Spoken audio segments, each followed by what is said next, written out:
은혜 받으실 하나님의 말씀은 제목은 새로 열린 구원의 길, 이런 제목이에요. 한번 따라해 보십시다. 새로 열린 구원의 길. 그래서 오늘 본문에 새로 열린 구원의 길이 무엇인가를 자세하게 설명하고 있어요. 쉬운 말씀은 아니에요. 그런데 이 말씀은 중요한 말씀이고 또 우리 믿음 생활하는데 굉장히 기초가 되는 교리의 말씀이에요. 교리. 그래서 예수 믿는 사람이라면은 꼭 알아야 되는 그런 중요한 말씀인 것입니다. 자, 오늘 귀를 활짝 여시고 오늘 또 말씀 잘 들어보시기 바랍니다. 자, 지금까지 우리는 로마서 지금 9번의 설교를 통해 가지고 우리가 어느 정도 죄인인가를 알았어요. 그렇죠? 우리가 어느 정도 죄인이라 그랬어요? 죽어 마땅할 죄인, 사형받을 죄인. 자꾸만 여러분 생각 속에서, 의지 속에서 나는 사형받을 만한 짓을 안 했는데 이렇게 자꾸만 거스리지 마시고, 성경이 우리에게 너는 사형받을 죄인이야 그러면은 그대로 아멘으로 받으시기 바랍니다. 여러분의 이성 속에서는 지금 뭘 얘기하냐면은 나는 그렇게 잘못한 거 없어. 자꾸만 내 이성이 지금 그렇게 말씀을 지금 이렇게 대적하고 있어요. 이게 굉장히 우리의 믿음 생활 하는데 우리를 어떻게, 내 이성이 지금 하나님보다 더 똑똑하고 내 이성이 하나님보다 더 낫다라고 지금 자꾸만 그렇게 지금 하는 거예요. 그게 우리가 하나님보다 더 똑똑할 수 없잖아요. 근데 하나님이 지금 성경을 통해서 너는 죄인이야, 너는 사형받을 죄인이야 이렇게 말하는데도, 이렇게 말씀하시는데도 불구하고 나는 아니야, 나는 아니란 말이야, 나는 그렇게 나쁜 사람 아니야, 계속 지금 우리 안에서 그렇게 하고 있는데 여러분은 죄인입니다. 사형받을 죄인입니다. 여러분 그거를 인정해야지만은 그 다음부터 이 예수님의 구원의 은혜들이 은혜로 우리에게 임할 수 있는 거예요. 그거를 인정하지 않는 사람은 절대로, 그러니까 보세요. 세상 우리가 이렇게 삶 속에서도 가만히 보면은 굉장히 내가 똑똑한 사람들 있죠. 굉장히 똑똑해. 그냥 잔머리 착착착착 굴리고 어떻게 해서든지 이 일을 빨리 끝내는 게 목적이고 어떻게 하면 이 일을 쉽게 하는가 목적이고 좀 이런 타입들이 있어요. 줄도 여기 섰다 저기 섰다. 어떤 줄이 짧은 줄인가. 샘스에 이렇게 가보면은 조금만 짧은 줄이 있으면 그냥 옆으로 싹 세죠. 그러니까 우리는 수없이 그렇게 머리를 굴리면서 살아가요. 그런데 하나님 앞에서는, 말씀 앞에서는 우리가 철저하게 그냥 벗겨지자라는 거예요. 우리의 모습, 오늘 다들 이쁘게 꾸미고 나오시고 거울을 보시고 최대한 대로 이쁘게 꾸미고 좋은 옷 입고 이렇게 나오셨지만은 그게 중요한 게 아니라는 거예요. 나는 죄인이다. 나는 죽어 마땅한 죄인이다. 나는 스스로 내가 내 죄를 처리할 능력이 없다. 여러분, 내 죄를 처리할 능력이 없어요, 나는. 그래서 내 힘으로 구원받을 만한 능력이 아무것도 없어요. 인정하십니까? 그러니까 하나님께서 이렇게 절망하고 있는 우리를 보시고 하나님께서 요놈아 쌤통이다. 내가 뭐라 그랬어? 이러고 계실 것 같아요? 하나님 그렇게 안 하셔요. 절대로 내버려 두지 않으신다라는 거예요. 그래서 그냥 우리식으로 말하자면 이거예요. 인간을 그대로 내버려 두자니 불쌍하고 구원하자니 길이 없고, 우리식으로 얘기하면은 그래서 하나님이 고민하셨다라는 거예요. 에스겔 선지자가 말씀한 것처럼 내가 어찌 악인이 죽는 것을 조금인들 기뻐하겠느냐. 악인이 죽는 것 그래 쌤통이야, 고소해, 이러고 계실 하나님이 아니시죠. 죄에 빠진 인간을 구원하시려고 하나님은 계속해서 일하고 계시는 거예요. 그래서 하나님께서 먼저 하나님의 사람들, 이스라엘 백성들에게 무엇을 먼저 주셨어요? 율법을 주셨잖아요. 너희들은 세상 사람들처럼 법 없는 백성으로 살아가지 말고 법 있는 백성으로 살아가라. 그래서 특별하게 이스라엘 백성들에게 율법의 말씀을 주셨어요. 우리 믿는 자들에게도 동일하게 율법의 말씀을 주셨어요. 믿으십니까? 그런데 여러분, 율법의 말씀 우리가 지키고 살아갈 수 있어요? 율법으로는 구원을 받을 자가 아무도 없다라는 거예요. 그래서 오늘 19절 20절에 이렇게 말씀해요. 우리가 알거니와 함께 있겠습니다. 무릇 율법이 말하는 바는 율법 아래에 있는 자들에게 말하는 것이니 이는 모든 입을 막고 온 세상으로 하나님의 심판 아래에 있게 하려 함이라. 20절. 그러므로 율법의 행위로 그의 앞에 의롭다 하심을 얻을 육체가 없나니 율법으로는 죄를 깨달음이니라. 자, 율법으로는 죄를 깨닫는 것뿐이라는 거예요. 율법을 행할 능력이 수천 년 동안 하나님께서 율법을 주신 이후로 아무도 율법을 지켜서 구원받은 백성이 없다라는 거예요. 여러분, 우리가 하나님을 믿기 전에 율법을 몰랐을 때 하나님의 뜻이 무엇인지조차 몰랐어요. 그죠? 그런데 이제 하나님을 믿는 순간부터 시작해서 율법이라는 게 우리에게 주어졌잖아요. 그리고 우리가 그 율법을 순종해서 살으려고 막 애를 썼잖아요. 그런데 그 율법으로 살으려고 애를 쓰면 쓸수록 그게 돼요, 안 돼요? 안 된다는 거예요. 안 되더라는 거예요. 우리가 그것을 깨달았잖아요. 그래서 율법의 행위로는 그의 앞에 의롭다 하심을 얻을 육체가 아무도 없다라는 말씀이 참 진리라는 것을 우리가 깨달았다라는 거예요. 자, 그러면은 율법을 폐기하시면 되잖아요. 근데 그렇지 않다라는 거예요. 절대 그럴 일이 없다라는 거예요. 왜냐하면은 율법은 거룩한 하나님의 성품이 무엇이고 또 그의 뜻이 무엇이고 하는 것을 가르쳐주는 법이 율법이에요. 그가 얼마나 거룩한가, 그가 하나님께서 무엇을 원하시는가를 가르쳐주는 것이 율법인데, 우리가 십계명에, 자, 십계명도 율법이죠, 그렇죠? 십계명에 자, 거짓 증거하지 말라 이런 계명이 있잖아요. 그러면 거짓말이 왜 죄가 됩니까? 하나님이 십계명에 거짓말하지 말라 그랬으니까 그것을 어기면 죄가 된다. 옳은 말씀이에요. 틀린 것은 아니지만은 우리가 한 걸음 더 나가서 볼 수 있어야 돼요. 뭔가 하면은 하나님 자신이 거짓말을 할 수 없는 분이기 때문에 거짓말을 하는 것이 죄가 된다라는 것을 우리가 알아야 돼요. 이 차이를 아시겠어요? 그냥 하나님의 율법으로서 내가 이것을 그냥 지켜야만 되는 율법과 왜 그 율법, 거짓말하지 말라는 것을 우리가 지켜야 되는가? 하나님은 거짓말할 수 없는 분이기 때문에 거짓말을 해버리면은 그것이 하나님을 욕되게 하는 것이고 하나님의 얼굴을 먹칠을 하는 것이기 때문에 그게 죄가 된다라는 거예요.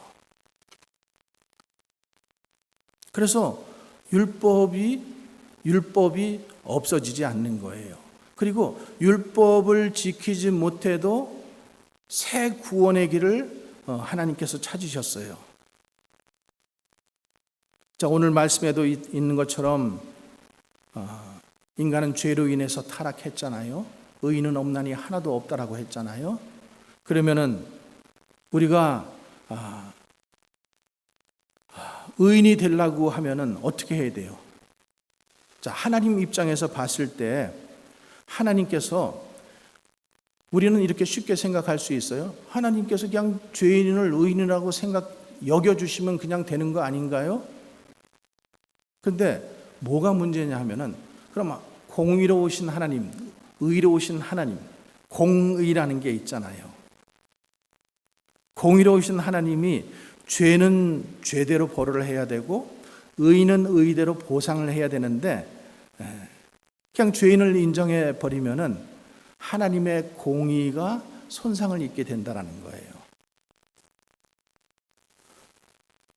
옛날에 어떤 나라에 선한 임금이 있었는데 나라를 평안하게 다스리려고 했는데 백성들이 자꾸만 죄를 범하는 거예요. 그래서 엄한 법을 만들었어요. 누구든지 법이 그 많은 죄를 지으면은 두 눈을 뽑는다, 이렇게 공포를 했어요. 그런데 하나밖에 없는 왕자가 그 법을 범한 거예요. 그러면 왕은 어떻게 해야 돼요? 그 하나밖에 없는 아들, 왕자, 지금 그 다음 보위를 이어받을 왕자의 두 눈을 지금 뽑아야 되는 것이 왕의 공의고 왕의 뜻이겠죠. 근데 여러분들이 만약에 그 왕이라고 생각했을 때 할 수 있어요, 없어요? 여러분 자녀가 법을 어겼어. 두 눈을 뽑아야 돼. 뽑을 수 있겠어요, 없겠어요? 없죠. 그래서 이 왕이 그러면 어떻게 해야 되나? 어떻게 해야 되나? 고민을 하다가 지혜를 얻었어요. 두 눈을 뽑으라고 했으니까 자기 눈 하나 하고 아들의 눈 하나를 뽑으면은 그러면 두 눈을 뽑는 게 되는구나. 아들을 위해서 이 왕은 지금 자기의 눈 하나를 뽑아야 되는 거예요. 그리고 아들을 살리기 위해서 두 눈 중에서 한 눈만 뽑아버린 거죠. 그렇게 하면은 아들이 맹인이 되는 것도 막을 수 있고 또 왕의 공의도 없어지지 아니할 수 있었다라는 그런 얘기예요. 우리가 구원받을 수 있고 하나님의 공의도 전혀 손상받지 않는 새로운 구원의 길, 그것을 내어놓으셨는데 그것이 21절에 있는 말씀이에요. 우리 한번 같이 읽어보겠습니다. 시작. 이제는 율법 외에 하나님의 한 의가 나타났으니 율법과 선지자들에게 증거를 받은 것이니라. 자, 이제는, 여기 이제는 이렇게 지금 중요한 단어가 하나 나와 있잖아요. 이거는 이제 지금까지는 그랬는데 이제는 새로운 어떤 전환점을 지금 맞이한다라는 거예요. 옛날에는 율법을 지켜야지만 구원을 받는데 이제는 새로운 길을 열었다라는 거예요. 율법 외에 그 말은 율법을 폐기하지 않고 율법을 그대로 놔두면서도 우리가 의롭게 되는 길, 인정받는 길을 하나 열어놓으셨다라는 거예요. 그게 지금 이제 구원받을 새로운 길을 여셨다라는 거예요. 이게 하나님께서 만들어 놓으신 길이에요. 인간이 만든 길이 아니에요. 하나님께서 어떻게 하면 그 아들, 자녀를 지금 구원해 줄까 하고 생각하고 또 고민한 끝에 하나님께서 만들어 놓으신 길이 이 지금 새로운 구원의 길이라는 거예요. 그래서 이 법으로 말미암아 이제 구약의 시대가 종결되고 신약의 시대가 열리게 된 거예요. 이제 옛 언약이 패하고 새 언약이 하나님의 은총을 입는 시대가 된 거예요. 행함으로 구원을 받던 그 율법 시대에서 이제는 예수 그리스도를 믿기만 하면 구원받는 복음의 시대가 된 것입니다.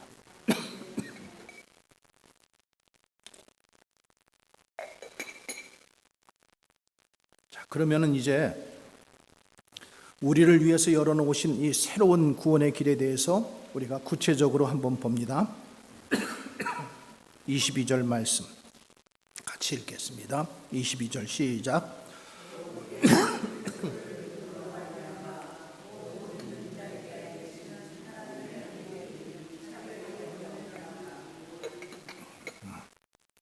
예수 그리스도를 믿는 사람이면은 누구나 차별이 없이 하나님에게 의롭다 하심을 받게 됐다라는 거예요. 이전까지는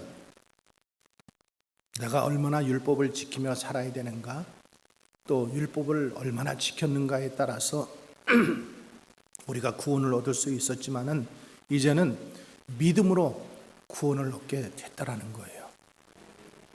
그 길이 지금 열렸다라는 거예요. 우리는 지금 그 길을 믿고 있는 거예요. 그래서 23절 말씀 시작.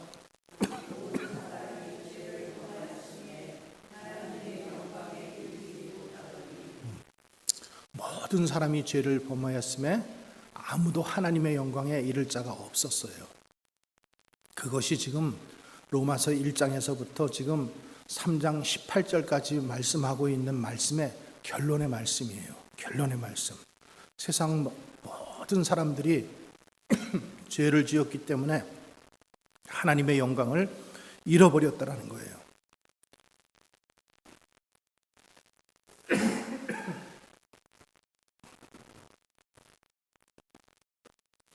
여기 모든 사람이 죄를 범하였다라는 것은 지금 아담의 범죄를 가리킨다고 볼 수 있어요. 그러니까 아담이 죄를 지었을 때 모든 인간이 죄인이 된 것입니다. 그렇죠? 여기 이르지 못하더니, 그러니까 아담이 범죄한 그 범죄가 죄값이 지금까지 연결되고 있다는 것을 지금 말해주는 거예요. 그래서 그것으로, 그 죄로 말미암아 하나님의 영광을 잃어버렸다는 거예요. 죄를 지으면은 하나님의 영광이 가리워져 버려요. 우리가 죄를 지으면 하나님 앞에 회개하고 용서함을 받잖아요. 그런데 죄를 지을 때마다 하나님의 영광이 가려져 버린다는 것을 꼭 기억하시기 바랍니다. 그래서 우리는 죄를 짓지 말아야 돼요. 자, 하나님께서 사람을 창조하실 때에 하나님의 형상으로 창조하셨다 이렇게 말씀하셨죠. 하나님의 형상. 그러니까 하나님의 형상, 하나님의 모습을 닮았다라는 것은 굉장한 영광이죠. 그러니까 우리는 잘생긴 거, 못생긴 거 가지고 자꾸만 따지고 그것을 뜯어 고쳐보려고 애를 쓰는데, 하나님의 형상으로 만들어졌다라는 것은 하나님의 영광이 그 안에 있는 거예요. 우리 옆 사람 한번 고백하십시다. 당신을 보니 하나님의 영광이 들어 있습니다.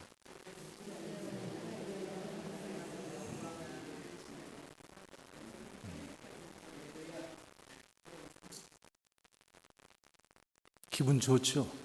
네. 위로가 되죠? 네. 그러니까 우리 인간이 자꾸만 앉아가지고 도토리 키재기를 하고 너는 못생겼어, 잘생겼어, 내 눈이 더 커, 작어, 이런 거 가지고 얘기하지만은 하나님의 형상을, 그 형상 자체로 지어졌다라는 사실이 여러분 큰 영광이에요. 한번 옆 사람이 개의 형상으로 얼굴을 가지고 있다고 한번 생각을 해보세요. 고양이의 얼굴을 가지고 있다고 한번 말의 얼굴을 가지고 있다고 한번 생각을 해보세요. 우리는 하나님의 형상으로 지음을 받은 존재들이에요. 여러분, 그래서 하나님의 형상으로 지음을 받았기 때문에 우리가 에덴 동산에서 하나님과 교제를 나눌 수 있었잖아요. 특권을 누린 거예요. 그래서 모든 피조물을 대표해서 하나님 앞에 찬송과 영광을 돌릴 수 있는 제사장의 영광도 함께 주셨어요. 또 온 우주 만물을 다스리시는 통치권도 주셨어요. 여러분, 이게 얼마나 큰 영광입니까? 그런데 그 영광이 언제 빼앗기게 돼요? 죄를 범했을 때, 아담이 죄를 범했을 때 그 영광을 잃어버리게 되는 거예요. 그러니까 하나님의 형상이 완전히 깡그리 망가지지는 않았지만은 형편없이 손상이 되었다라는 거예요. 그리고 하나님과 교제하는 특권을 빼앗겨버리고 에덴 동산에서 쫓겨나게 된 것이에요. 그리고 하나님을 영화롭게도 아니하고 경배하지도 않는 악한 인간이 되고 만 것입니다. 뿐만 아니라 우리는 우주의 통치권도 다 빼앗겼어요. 그래서 우리가 사는 세상이 낙원을 잃어버린 실낙원, 잃어버린 낙원, 실낙원이 되었다라는 거예요. 맹수들의 유혹과 천재지변의 공포와 죽음과 질병의 고통과 온갖 종류의 고통을 안고 하루와 하루를 살아가는 그런 운명이 되었다라는 거예요. 이 모두는 뭐 때문에 그래요? 죄 때문에 그렇게 된 거예요. 그러나 하나님께서 우리를 상실한 그대로 내어버려 두지 아니하시고 영광을 회복시켜 주시려고 하나님께서 새로운 구원의 길을 여셨어요. 그래서 25절 말씀 한번 다시 읽어봅니다. 25절 없어요? 자, 25절 우리 함께 읽겠습니다. 이 예수를 하나님이 그의 피로 인하여 믿음으로 말미암는 화목제물로 세우셨으니 이는 하나님께서 길이 참으시는 중에 전에 지은 죄를 간과하심으로 자기의 의로우심을 나타내려 하심이니. 자, 무슨 말이에요? 하나님은 예수 그리스도의 피를 제물로 삼으시고 누구든지 그 예수를 믿으면은 그러면은 자기와 화목할 수 있게 해 주셨다라는 거예요. 이 그의 피, 누구의 피예요? 예수 그리스도의 피, 예수 그리스도의 생명. 그래서 예수 그리스도의 십자가는 놀라운 하나님의 지혜인 거예요. 우리가 만든 법이 아니에요. 우리가 만든 길이 아니에요. 하나님의 지혜예요. 그리고 예수님의 죽으심에는 말로 다 할 수 없는 큰 은혜가 그 안에 담겨 있는 거예요. 자, 그래서 이 예수님의 죽으심에 담겨 있는 세 가지 은혜, 세 가지 은혜를 오늘 살펴볼 텐데, 첫 번째로 예수님의 죽으심에는 우리를 구속하신 구속의 은혜가 들어 있습니다. 구속의 은혜. 24절 말씀입니다. 시작. 그리스도 예수 안에 있는 속량으로 말미암아 하나님의 은혜로 값없이 의롭다 하심을 얻은 자 되었느니라. 여기 구속이라는 말, 리뎀션, 구속이라는 말은 원래 노예시장에서 쓰는 말이에요. 내가 값을 지불하고 노예를 샀다 이 말이에요. 그래서 우리가 잘 아는 바와 같이 죄의 싹이 뭐라 그랬어요? 사망이라 그랬잖아요. 그래서 우리가 이미 죄를 범했기 때문에 우리는 영원히 죽을 수밖에 없는 그런 존재가 되었어요. 그런데 예수님께서 세상에 오셔서 우리의 죄값을 대신 치르시고 값을 지불하시고 우리를 사신 것이 된 거예요. 그래서 우리는 십자가를 볼 때마다 예수님이 나를 위해 죽으셨구나. 저 십자가는 나를 위한 것이구나.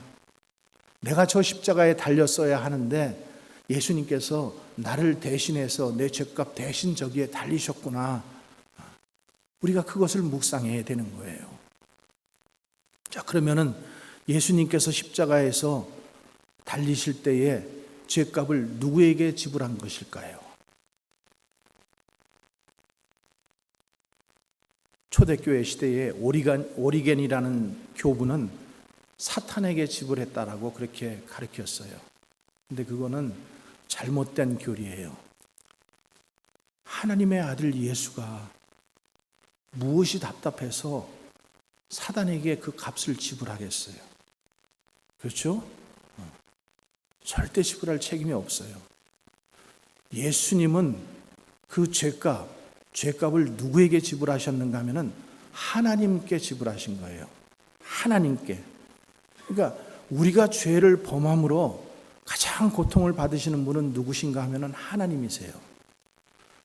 우리가 죄인 된 후에 가장 손해를 보시는 분은 누구신가 하면은 하나님이세요. 그래서 그 죄값을 누구에게 갚는 게 도리예요?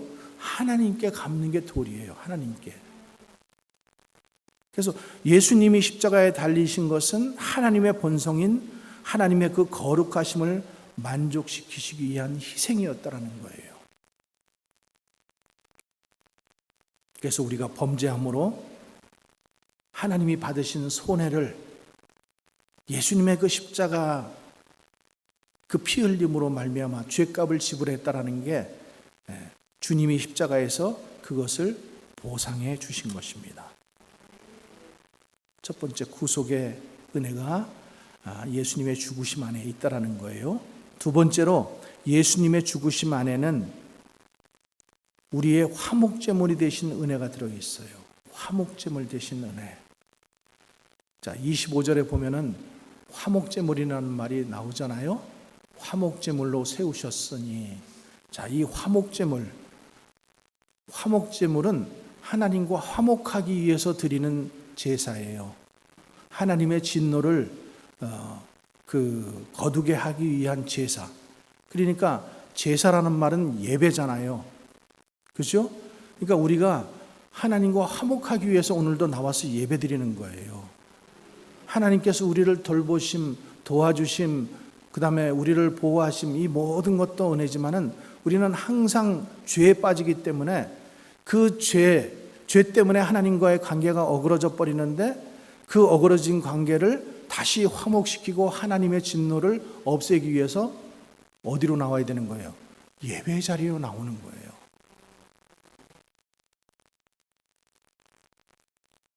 그러니까 여러분, 우리가 주일날 교회를 안 나오고 예배를 안 드리고 자꾸만 이거를 쌓아두면은 나중에는 용달차 불러서 이제 와야 돼. 너무 크니까. 그죠? 지금은 우리가 핸드백 하나 두고 살랑살랑 이러면서 그냥 우리가 주님 앞에 예배 드리러 오지만은 이게 점점 죄값이 무거워지면은 어떻게 돼요? 이제 차 불러야 되는 거예요. 그래서 이 화목제물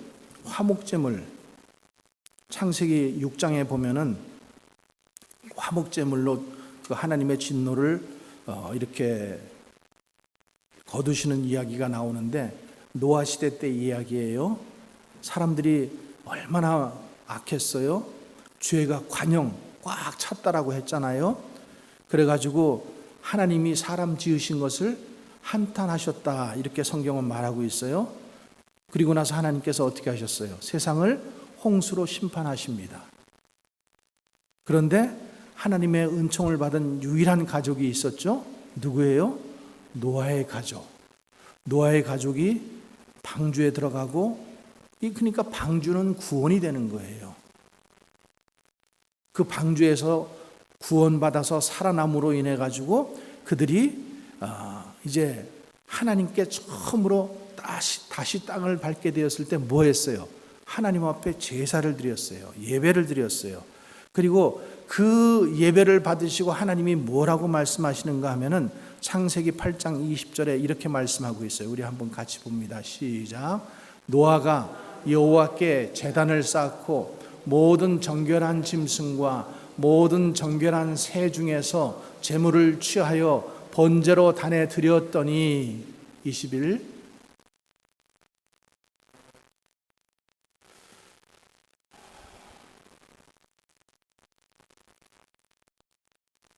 제가 읽겠습니다. 여호와께서 그 향기를 흠향하시고, 여호와께서 이 지금 번제를 드렸는데 그 향기를 흠향하시고 그 중심에 이르시되 내가 다시는 사람으로 인하여 땅을 저주하지 아니하리라.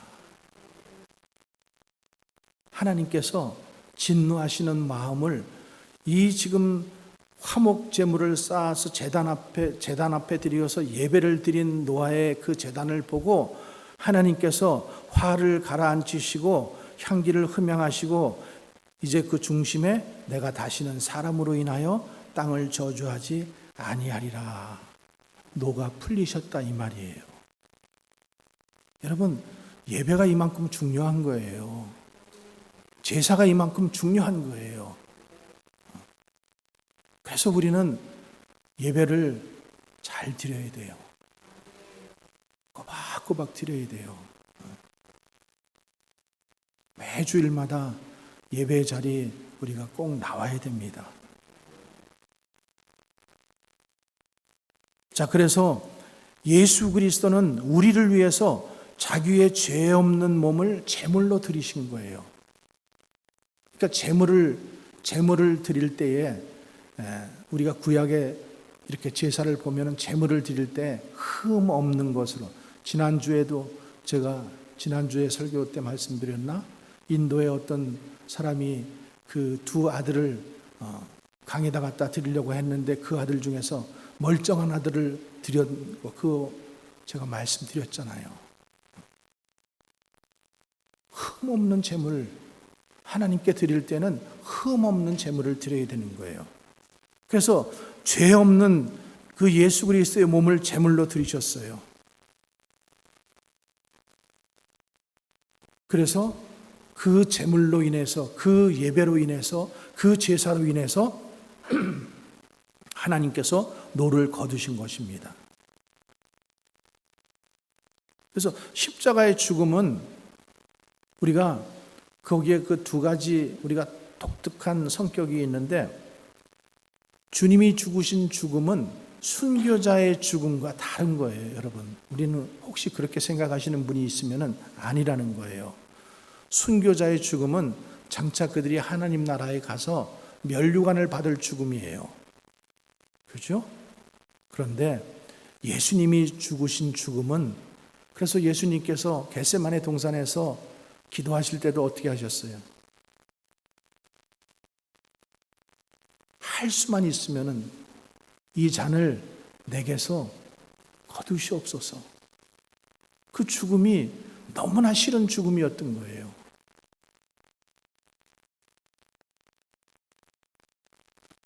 얼마나 싫으셨으면은, 왜냐하면은 그 죽음은 예수님이 알고 계시는 죽음이에요. 이 죽음은 우리가 범한 그 죄값 때문에 온통 짊어져야 할 저주의 죽음이었기 때문에, 이 죽음은, 순교의 죽음은 생명의 면류관을 받는 죽음이지만은 예수님께서 우리를 위해서 죽으신 죽음은 저주의 죽음인 거예요. 죄를 짊어지고 내 죄도 아니고 다른 사람들의 죄 때문에 죽으셔야 했던 그 죽음인 거예요. 그래서 우리가 이 십자가를 바라볼 때마다 주님이 얼마나 두려워하면서 이 십자가를 지셨는지를 우리는 생각해야 돼요. 그리고 기꺼이 우리를 위해서 생명을 바친 죽음이라는 것을 우리가 기억해야 돼요. 그래서 갈라디아서 2장 20절에 나를 사랑하사 나를 위하여 자기 몸을 버리신 하나님의 아들의 죽음이었다라는 거예요. 하나님의 아들의 죽음. 자, 세 번째로 예수님의 죽음은 우리의 의가 되신 은혜가 들어있는 그런 죽음이에요. 우리를 의롭게 하는 죽음이었다. 자, 26절 말씀. 또한 예수 믿는 자를 의롭다 하려 하심이니라. 저 하반절에 돼 있죠. 또한 예수 믿는 자를 의롭다 하려 하심이라. 예수님의 의를 우리에게 그대로 입혀주신 거예요. 예수님의 의의 옷을 우리에게 이렇게 입혀주신 거예요. 예수님께서 이 땅에 오셔서 많은 일들을 하셨어요. 그런데 예수님은 율법 말씀에 철저하게 순종하셨어요. 우리는 이 세상에서 아무도 율법을 순종할 사람이 없었지만은 예수님은 이 땅에서 그 율법의 말씀을 철저하게 순종하셨어요. 또 다른 하나는 우리가 율법을 범함으로 죄를 짓기 때문에 져야 할 이 모든 형벌을 십자가에서 대신 짊어지신 거예요. 그래서 완전하신 하나님이, 그분은 하나님이시잖아요. 지금 율법을 다 지켜주셨잖아요. 그러면은 구원받을 수 있잖아요. 그런데 그분이 스스로 십자가의 길로 내려가신 거예요. 우리를 위해서. 그래서 이것은 우리가 이렇게 한번 생각해 보세요. 마치 법정에서 판사가 어떤 사람에게 무죄를 선고하잖아요. 그 무죄를 선고하면은 내 양심이 죄가 있든 없든 아직도 나는 찝찝해. 그렇죠? 내가 지금 미심적인 구석이 있다 할지라도 혐의가 없는 자로 완전히 인정받는 게 판사의 그 선고잖아요. 그렇게 됐다라는 거예요. 그러니까 내가 지금 죄책을 가지고 있던 없던, 나는 여전히 죄를 짓는 사람이건 말건, 예수님께서 의의 옷을 입혀주셨기 때문에 우리는 의인이 된 거예요. 내가 의로워서 의인이 된 게 아니에요. 내가 율법의 말씀을 잘 지켜서 의인이 된 게 아니에요. 내가 하나님을 잘 믿기 때문에 착하다 해가지고 그래서 우리를 의인 삼아준 게 아니라는 거예요. 예수님의 그 옷을 우리에게 입혀주셨기 때문에, 의의 옷을 입혀주셨기 때문에 우리가 의인이라고 칭함을 받게 된 거예요. 이게 이신칭의, 의인이라고 칭해 주신 로마서 1장 17절에 있는 말씀, 그 말씀인 거예요. 여러분, 우리가 그것을 생각할 때 얼마나 정말로 큰 은혜입니까? 그래서 로마서 11장 13절에 깊도다 하나님의 지혜와 지식에 부요함이요 그의 판단은 측량치 못할 것이며 그의 길은 찾지 못할 것이라. 예수님께서 이렇게 새로 열어놓으신 그 구원의 길, 이것을 믿는다면은, 그리고 이것을 우리는 확실하게 믿어야 돼요. 항상 이단들이 가지고 들어오는 가장 중요한 치고 들어오는 교리가 뭐냐면 구원의 교리예요. 그러니까 여러분들이 이것을 철저하게 잘 알아야지만은 미혹되지 않을 수 있고, 또 내가 받은 구원을 확실하게 지킬 수가 있는 거예요. 이것을 잘 모르면은, 두리뭉실하면은 이쪽에서 뭐라고 얘기하면은 그런 것 같고, 이쪽에서 뭐라 그러면은 또 그런 것 같고, 그러니까 왔다 갔다 하게 되는 거예요. 우리가 계속해서 로마서를 통해서 계속 공부해 나가겠지만은 오늘 이 들은 말씀, 가장 기초가 되고 가장 중요한 이 구원의 교리라는 것을 여러분들이 꼭 기억하시고, 오늘 우리가 읽었던 이 말씀을 한번 집에 가서 한번 다시 한번 잘 천천히 읽어보세요. 오늘 들었던 말씀을 기억하시면서 그 말씀을 한번 한 절 한 절 천천히 묵상하면서 한번 잘 읽어보세요. 그러면은 정말로 그 은혜가, 우리는 지금 다 믿는 사람들이잖아요. 예수 그리스도를 믿는 사람들이잖아요. 십자가를 믿는 사람들이잖아요. 십자가의 피를 믿는 사람들이잖아요. 그러면 그 은혜가 우리에게 얼마나 큰지를 다시 한번 깨닫는 그런 큰 은혜가 우리에게 있을 줄 믿습니다. 여러분, 우리가 만약에 하나님께서 이런 길을 우리에게 만들어 놓지 않으셨으면 우리는 어떻게 해야 돼요? 우리는 멸망이에요. 우리는 지옥 가야 돼요.